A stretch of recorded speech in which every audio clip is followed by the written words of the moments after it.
every time Fivb believes Africa needs a bit of help on the technical front, so they forward coaches to the national team. They could forward from Brazil some time back, they forward from Serbia, and then the coaches come and train with the team for 2 months leading to the major tournament.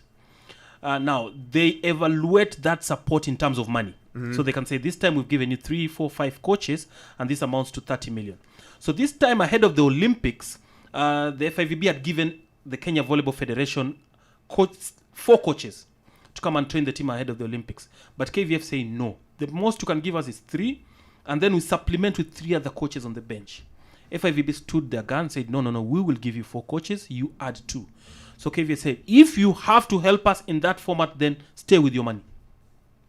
So Malkia Strikers will have local coaches and all local lineup in the bench at the Olympics because they have rejected that offer of funding, technical funding, which was said to be worth 88 million Kenya shillings. What do you think? Who's the loser here? Who's the winner here? I think the Kenya Volleyball Federation is the loser. But I also believe Fivb should try and stretch to accommodate opinion. But Kenya Volleyball Federation is a loser because we are the best of the worst. Africa is the worst in terms of competition, in terms of standards of the game. I've seen Malkia Strikers against Croatia. I've seen them against Bulgaria, against Peru. And even though you can see Kenya trying their best, we're still not good enough. At an average World Cup of 12 teams, 16 teams, 18 teams, Kenya will likely finish 15th out of 16th. And number 16 out of 16 will be Algeria or Cameroon. So there's still a lot of ground to pick. And technical support goes a long way, especially at the Olympics. You get a tough group against Serbia, Brazil, you go home in the opening phase. But does that classify rejecting 88 million in terms of technical support? I don't think so. What are your thoughts? First of all, I was pleasantly surprised that we rejected it. First of all, 88 million is not small coin. That's a significant amount of money that can do a lot of things. True.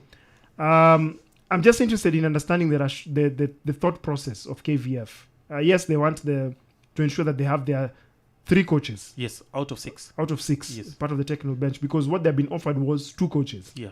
So I'm interested in understanding why the extra one. What does the one extra coach add, and who would it be? Because they must have a thought process. True. That has made them be very, very obstinate and saying, "Apana, we're sticking with our 3.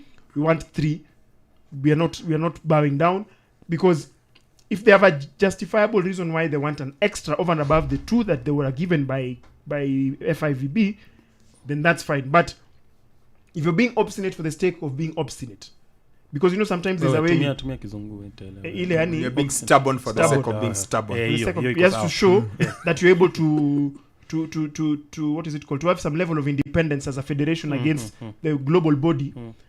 Then I don't know, you're shooting yourselves in the foot, because you need to ask yourself, look, this is a body that is a policy maker. This is a body that determines everything that is related to the sport that you're doing. This is a body that will determine whether you participate in X, Y, because there's also that element of goodwill you need to have at the back of your mind, because if you are rubbing off the global federation the wrong way, what does that mean to the players themselves?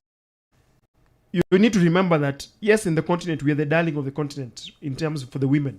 But maybe for the men, if the shoe was on the other foot, if it was the men's empowerment program, what would the players have said? I'm just trying to think about it, because I hear you. There's sometimes you have to ask yourself, okay, fine, tungekuwa na huyu other extra coach, would it have done X in terms of performance? Would it have cascaded to Kenyan volleyball? I don't know. Now, and even as you come in, James, yes, my biggest worry with this would have been the fact that KVF have said no, you can keep your technical support for now, we will find a way in the Olympics, does it really hamper the relations between Fivb and KVF going forward? There's a lot of support needed, infrastructure, administrative, and other forms of support. The fact that you said no to this, will it hamper the rest that might have come in? Because one thing I know about KVF for sure, they need an indoor arena, at least for international games and league matches. That has been their pressing need for the last 5 years. They have given up on the government more or less. If it comes, it's a bonus. They're looking for outside sponsors to really come and facilitate that. Does this go a long way in hampering their relations?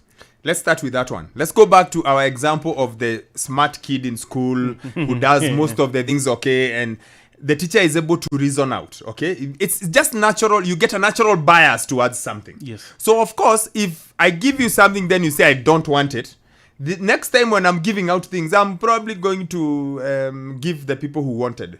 So, of course, there must be some afters. It can't be on paper, but naturally, human beings have biases.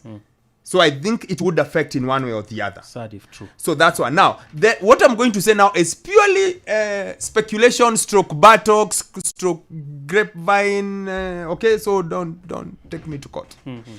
One, the proponents of let's stop this. Some of the arguments is what kind of development have we seen when these coaches have been around for the duration they have been around? What kind of improvement have we seen?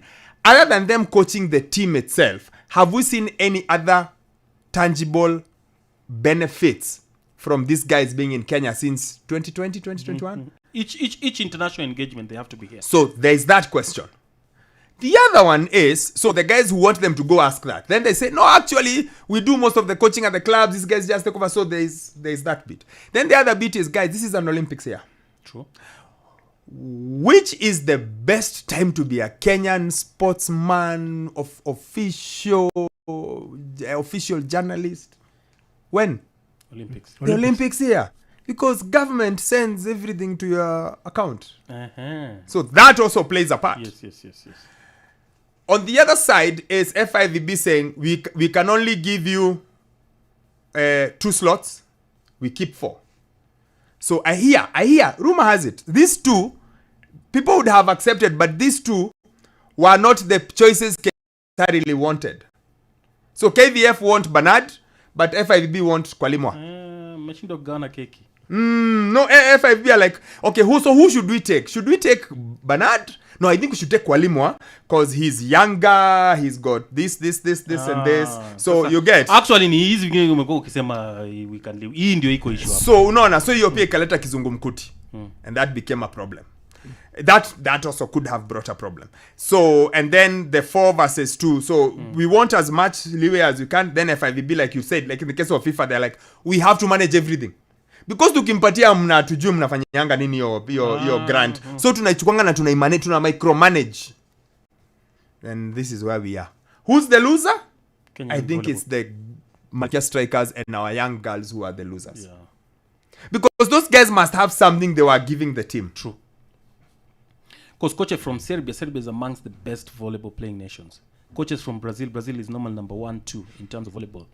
So these are coaches. Iko hapo katikati. So hiyo conversation iko hapo katikati. Hapo ndiko kuna kizungumzo. No, nimekupata. Hiyo place ya hao wawili wa Kenya watakuwa kina nani ndio imeleta shida.